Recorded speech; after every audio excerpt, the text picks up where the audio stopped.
है, रब की बारगाह में अर्ज करता है, ए परवरदिगार मैं क्या लिखूं। रब कदीर ने फरमाया, कलम तू मेरे बंदों की तकदीरें लिख दे।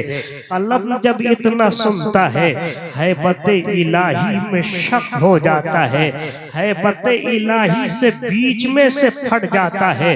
फटने के बाद अब कलम बंदों की तकदीरें लिखता है। कलम ने लिखा, अल्लाह आदम और हव्वा को पैदा करेगा। आदम और हव्वा मशीयत इलाही के तहत जमीन पर आएंगे और जमीन पर आने के बाद नस्ल इंसानी का आगाज होगा। औलाद आदम बढ़ेगी, यहाँ तक के औलाद आदम में दो गिरोह हो जाएंगे। एक गिरोह सीधे रास्ते पर चलेगा, दूसरा गिरोह गुमराहियत के रास्ते पर चलेगा। जो गिरोह सीधे रास्ते पर चलेगा, अल्लाह उस गिरोह को जन्नत में दाखिल फरमा देगा।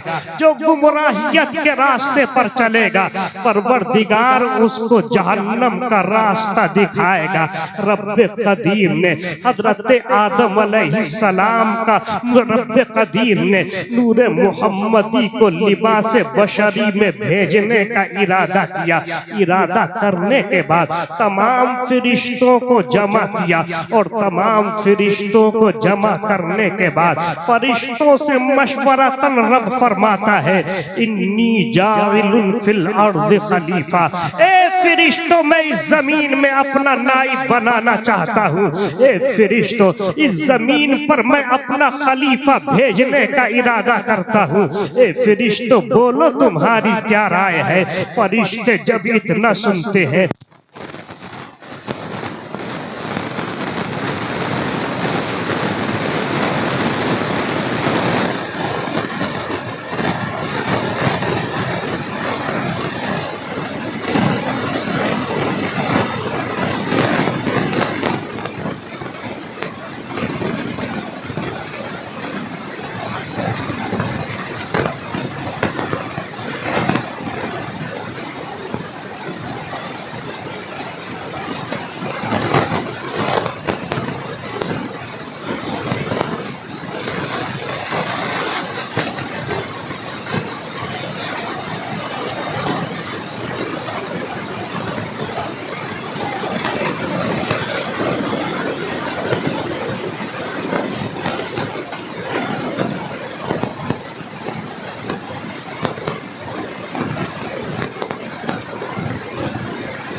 क्या करेगा, इस मिट्टी से क्या बनाया जाएगा, इस मिट्टी से क्या पैदा किया जाएगा, इस मिट्टी से क्या बनाया जाएगा।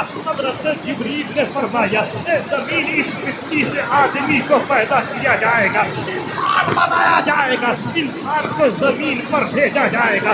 अब यही इंसान एक गिरोह सीधे रास्ते पर चलेगा, यही औलाद आदम भटकेगी। अल्लाह उनकी हिदायत के लिए कभी हजरत नूह को भेजेगा, कभी हजरत दानियाल को भेजेगा, कभी हजरत ईसा को भेजेगा, कभी हजरत मूसा को भेजेगा, कभी हजरत इब्राहिम को भेजेगा, कभी हजरत इस्माइल को भेजेगा। ए जमीन, अगर जो भी इंसान सिराते मुस्तकीम से हटकर गुमराहियत के रास्ते को इख्तियार करेगा, मेरा मौला उसे जहन्नम में दाखिल फरमाएगा, और जो सीधे रास्ते को इख्तियार करेगा, मेरा मौला उसे जन्नत अता फरमाएगा। सुभान अल्लाह। नारे तकबीर, नारे रिसालत, जश्ने आमदे मुस्तफ़ा, जश्ने आमदे मुस्तफ़ा, फैज़ाने औलिया इकराम, मसलके आला हजरत। बहुत वाह। जमीन जब इतना सुनती है ना, क्या कहने, जमीन रोने लगी, जमीन बिलकी, जमीन ने आहू फुगा किया, जमीन ने गिरिया उजारी की। हजरत जिब्रील फरमाती है जमीन रोती क्यों है? ए जमीन तेरे रोने की वजह क्या है? तो जमीन अर्ज करती है जिब्रील, गुनाह इंसान करे जहन्नम में मुझे जलना पड़े। ए जिब्रील मुझ पर रहम खाओ, मिट्टी छोड़ो, रब की बारगाह में हाजिर हो जाओ। हजरत जिब्रील ने जब इतना सुना, रहम खाया, हजरत जिब्रील ने मिट्टी छोड़ ली ना, रब की बारगाह में हाजिर। रब ने फरमाया जमीन ए जिब्रील क्या मिट्टी लेकर के आए? हजरत जिब्रील अर्ज करते हैं मौला नहीं, मैं मिट्टी लेकर के चला था ना, तो जमीन रोई थी, मुझे जमीन के रोने पर रहम आ गया। रब ने फरमाया मीकाईल तुम जाओ। हजरत मीकाईल भी आए, हजरत इसराफील भी आए। ये दोनों फरिश्ते मिट्टी छोड़ कर चले जाते हैं। आखिर में अल्लाह ने हजरत इजराइल को भेजा है। कौन इजराइल है? वो इजराइल हैं जिनको अल्लाह ने हमारी मौत के लिए मुकर्रर किया है। इजराइल किसी के बाप को बेटे से जुदा करते हैं, किसी के बेटे को बाप से जुदा करते हैं।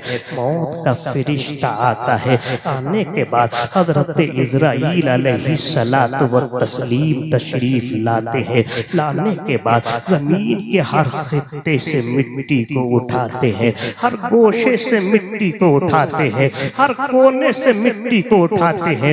मिट्टी लेकर के चलने लगी, जमीन रोती रही, इजराइल चलते रहे, जमीन बिलकती रही, इजराइल चलते रहे, जमीन गिरिया जारी करती रही, इजराइल चलते रहे, जमीन आहो फुगा करती रही, इजराइल चलते रहे। हजरत इजराइल रब की बारगाह में मिट्टी लेकर के हाजिर हो गए। रब ने फरमाया इजराइल मिट्टी लेकर के आ गए। हजरत इजराइल अर्ज करते हैं मौला हाँ मैं मिट्टी लेकर के आ गया। रब ने फरमाया इजराइल जब तुम मिट्टी लेकर के चले थे क्या जमीन रोई नहीं थी, जमीन बिलकी नहीं थी, जमीन ने आहो फुगा नहीं किया था, जमीन ने गिरिया उजारी नहीं की थी? हजरत इजराइल अर्ज करते हैं ए परवरदिगार जब मैं मिट्टी लेकर के चला था, जमीन रोती रही, मैं चलता रहा, जमीन बिलकती रही, मैं चलता रहा, जमीन गिरिया उजारी करती रही, मैं चलता रहा, जमीन आहो फुगा करती रही, मैं चलता रहा।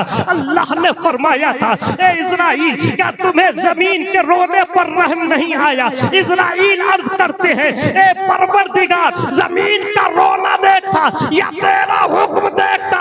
रब ने फरमाया इजराइल अरे जब बात ये है तो मिट्टी से तुमने जुदा किया है, इस मिट्टी को मिट्टी में मिलाने के लिए भी तुम ही जाओ। अल्लाह अकबर। मुसलमान हजरत इजराइल मिट्टी लेकर के गए। उस मिट्टी पर एक रिवायत के एतबार से 40 साल और दूसरी रिवायत के एतबार से 40 दिन तक बारिश हुई। उस मिट्टी पर 39 साल या 39 दिन गम की बारिश हुई और 1 साल या 1 दिन उस मिट्टी पर खुशी की बारिश हुई। इसलिए इंसान की जिंदगियों में खुशियां कम है और गम ज्यादा। मिट्टी को गूंदा गया, रब्बे कदीर ने अपने जसद कुदरत, अपने दस्त कुदरत से हजरत आदम अलैहिस्सलाम का खालिद तैयार किया, जसद खाकी तैयार कर दिया गया। और जब जसद खाकी तैयार हुआ ना, हजरत आदम अलैहिस्सलाम का रब्बे कदीर ने रूह को हुक्म दिया, रूह कालिब आदम में दाखिल हो जा, रूह आदम के जिस्म में दाखिल हो जा। रूह जब आदम अलैहिस्सलाम के जिस्म में दाखिल हुई, अंधेरा देखा, खौफ और डर की वजह से वापस आ गई। रब ने फरमाया, ऐ रूह तू दाखिल होने के बाद निकली क्यों? तो रूह ने अर्ज किया, ऐ परवरदिगार, आदम अलैहिस्सलाम का जो तूने पुतला बनाया है ना, उस पुतले में बहुत अंधेरा है और अंधेरा देख करके मुझे बहुत डर लगता है। अल्लाह ने इतना सुना, नूरे मोहम्मदी को अल्लाह ने हजरत आदम अलैहिस्सलाम की पुष्ट में वसीयत फरमा दिया। नूरे मोहम्मदी आदम अलैहिस्सलाम की पुष्ट में है। जैसे ही पुष्ट में नूरे मोहम्मदी आता है, हजरत आदम अलैहिस्सलाम का जसद खाकी जगमग जगमग जगमगाने लगता है। रब्बे कदीर ने नूरे मोहम्मदी रखा, रूह को दाखिल होने का हुक्म दिया। अब रूह दाखिल होती है, अब दाखिल होती है तो चढ़ती चली जाती है, आखिरकार रूह दाखिल होती है।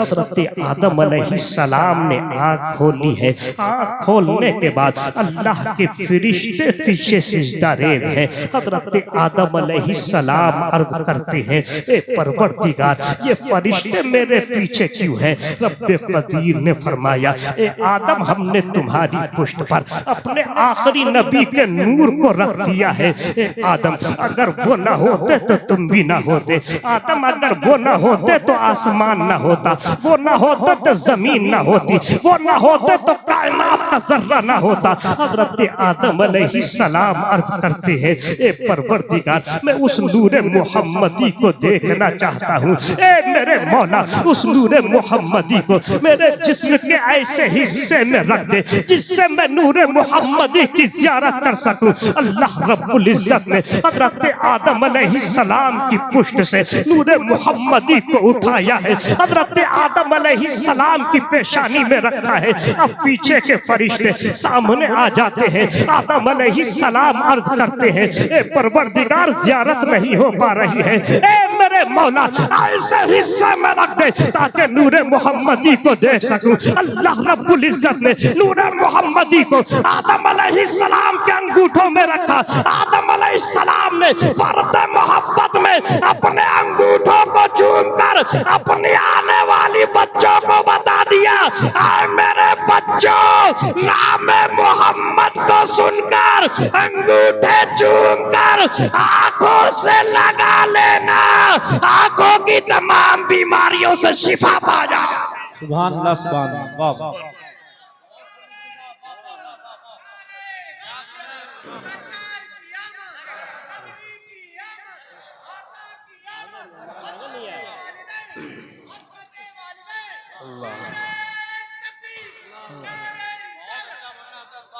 मुसलमान आदम अलैहिस्सलातु व तस्लीम जन्नत में है और जन्नत में रहते रहते जब एक जमाना गुजर गया, रब की बारगाह में अर्ज करते हैं, मौला, जन्नत में मेरा साथी होता तो बड़ा अच्छा लगता। परवरदिगार, जन्नत में मेरा साथी पैदा फरमा दे। इतना सुना, हजरत आदम अलैहिस्सलाम पर नींद का गलबा तारी हो गया, नींद का गलबा। और जब नींद का गलबा तारी हुआ, अल्लाह रब्बुल इज्जत ने आदम अलैहिस्सलाम की बाईं पसली को निकाला और बाईं पसली को निकाल कर अल्लाह ने हव्वा को पैदा फरमाया।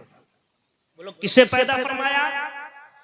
हजरत हव्वा रज़ियल्लाहु ताला अन्हा को पैदा फरमाया, जो हमारी और आपकी माँ है, हमारी और आपकी माँ है, उनको पैदा किया। और जब उनको पैदा किया हजरत आदम अलैहिस्सलातो व तस्लीम ने जब अपनी आंखें खोली ना, तो देखा कि एक खातून मेरे सरहाने बैठी हुई। और जब सरहाने बैठी हैं, आपने कलाम करना चाहा, रब ने फरमाया आदम अभी इजाजत नहीं, आदम अभी कलाम करने की इजाजत नहीं। आदम अलैहिस्सलाम अर्ज करते हैं मौला क्यों? रब ने फरमाया अभी तुम्हारा निकाह नहीं हुआ। यहाँ से मिजाज मिल गया कि जब तक शादी ना हो जाए उस वक्त तक लड़का लड़की से कलाम करे और लड़की लड़के से कलाम करे, ये जायज नहीं। लेकिन आज का हालात क्या है? आज के हालात तो ये है कि इंसान होश में बाद में आ रहा है। शैतान कान पे लग गया कान पे, और कान पे लगने के बाद उस इंसान का हाल यह है कि अगर वो रोड की गंदी नाली के किनारे पर बैठा है, पता नहीं चल रहा है कि कितने मच्छरों ने उसे काट लिया है, नहीं पता चल रहा है। पूरी रात गुजर गई, खुद भी रो रहा, दूसरे को भी रो रहा। क्या है यार? ड्रामा बना रखा है, ड्रामा जिंदगी का। अल्लाह ने हमें और तुम्हें ड्रामे के लिए नहीं भेजा, बल्कि अल्लाह ने हमें तुम्हें अपनी बंदगी के लिए भेजा। गंदी नाली पे बैठा बात कर रहा, टप टप आंसू गिर रहे और मार रहा। क्या हाल है? पता ही नहीं चल रहा कि उसकी जिंदगी को अल्लाह ने किस लिए पैदा किया। आखिर रब ने फरमाया आदम अभी बात नहीं कर सकते। हजरत आदम अलैहिस्सलाम अर्ज करते हैं मौला क्यों? रब ने फरमाया अभी तुम्हारा निकाह नहीं हुआ, अभी निकाह नहीं। और आदम जब तक निकाह नहीं हो जाता उस वक्त तक तुम हव्वा से बात नहीं कर सकते। हजरत आदम अलैहिस्सलाम ने जब इतना सुना, रब हजरत आदम अलैहिस्सलाम अर्ज करते हैं मौला इंतजाम फरमा दे।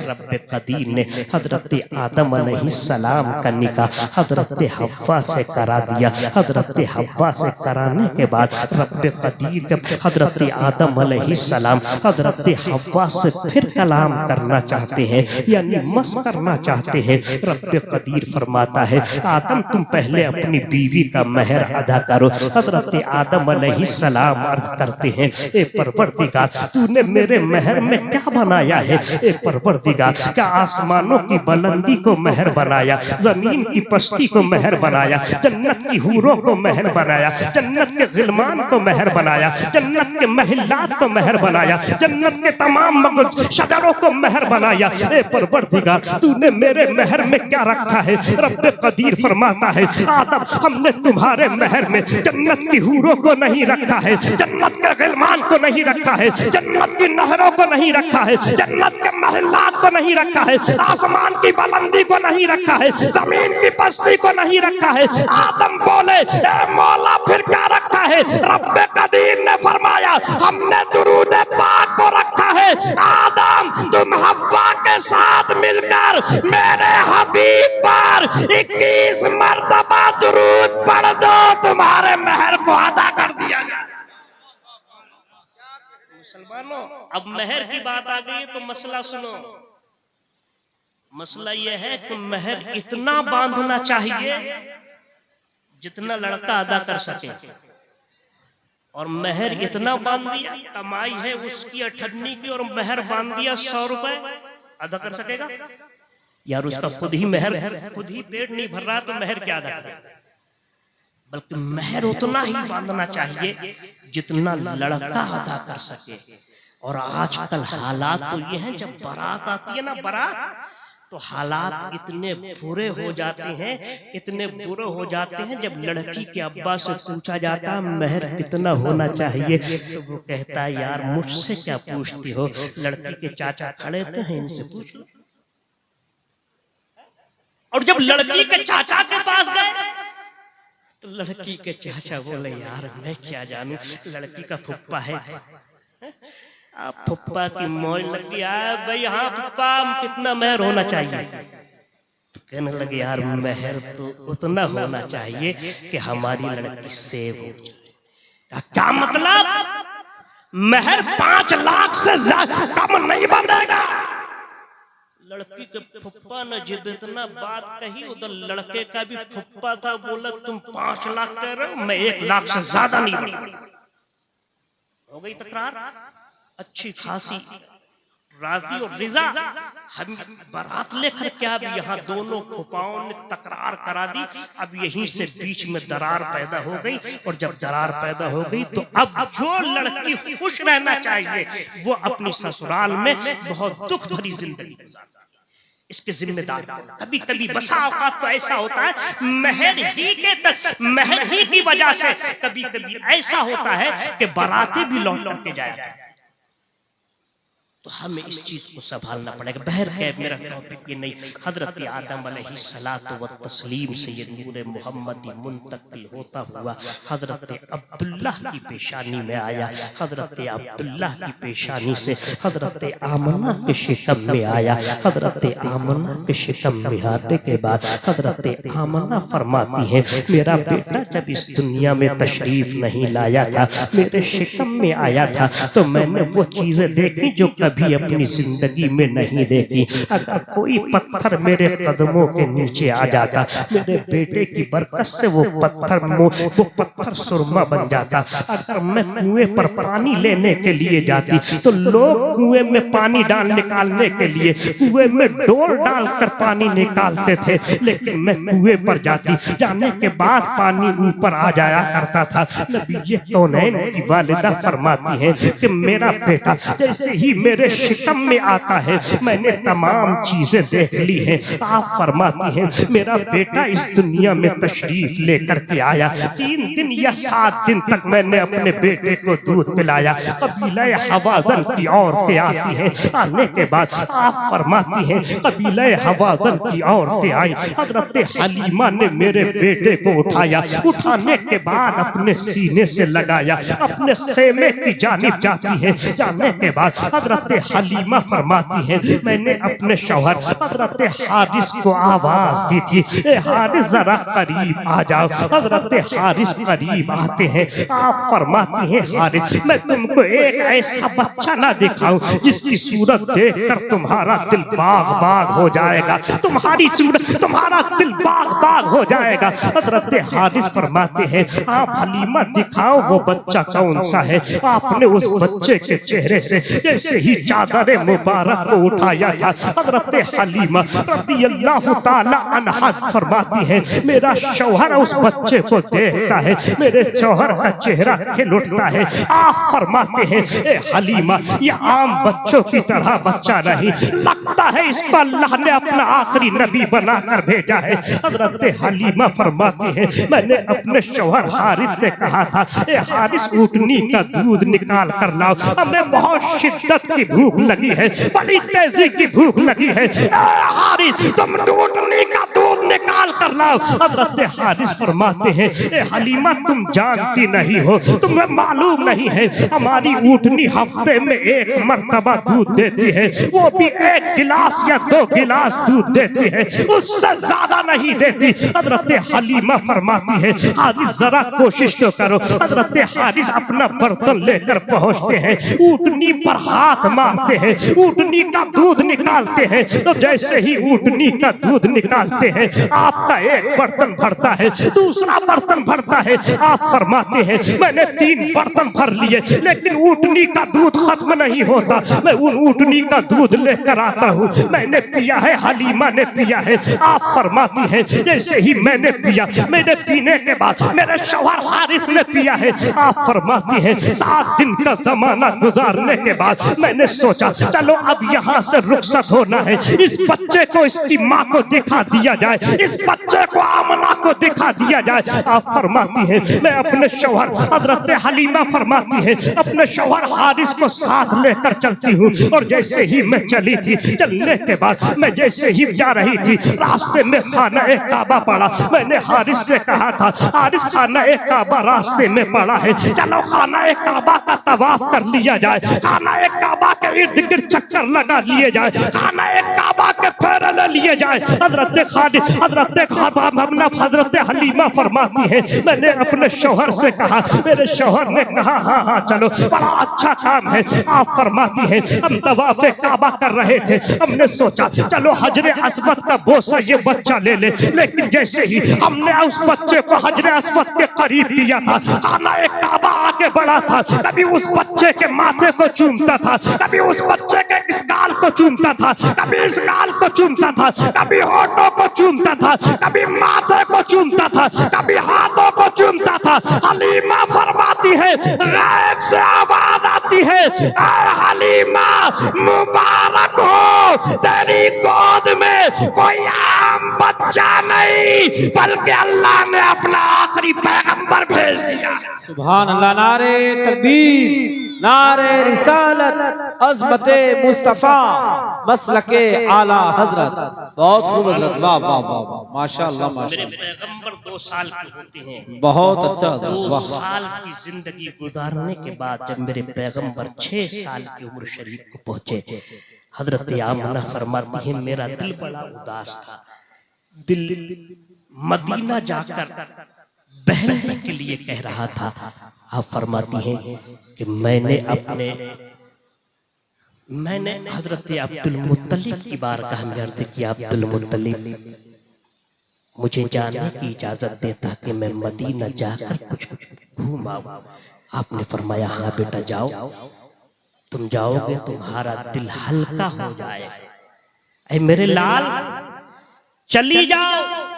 हजरत आमना फरमाती है मैंने साथ में अपनी कनीज उम्मे ऐमन को लिया, साथ में अपने बेटे मोहम्मद इब्ने अब्दुल्लाह को लिया, और लेने के बाद आप फरमाती हैं मैं चली और मक्का से मदीना पहुंची। 40 दिन तक मैं वहां पर रही। 40 दिन के बाद आप फरमाती हैं लोगों मैं जब वापस लौट रही थी, हजरत आमना वापस लौट रही थी। हजरत आमना रज़ी अल्लाह ताला अन्हा मकाम अबवा के करीब में पहुंचती हैं, और मकाम अबवा के करीब में पहुंची थी। आप फरमाती हैं हजरत आमना की तबीयत खराब हो जाती है, बुखार बढ़ जाता है। आप फरमाती हैं हजरत उम्मे ऐमन को आवाज दी थी उम्मे ऐमन आप अपनी गाड़ी को यहीं पर रोक लो, ए उम्मे ऐमन ऊँटनी को यहीं पर रोक लो। ऊँटनी को यहीं पर रोक लिया जाता है, ऊँटनी रुकती है। हजरत उम्मे ऐमन फरमाती है हजरत आमना आप नीचे उतरती है। उतरने के बाद हजरत उम्मे ऐमन नीचे उतरी थी। हजरत आमना को हजरत उम्मे ऐमन ने उतारा था। उतारने के बाद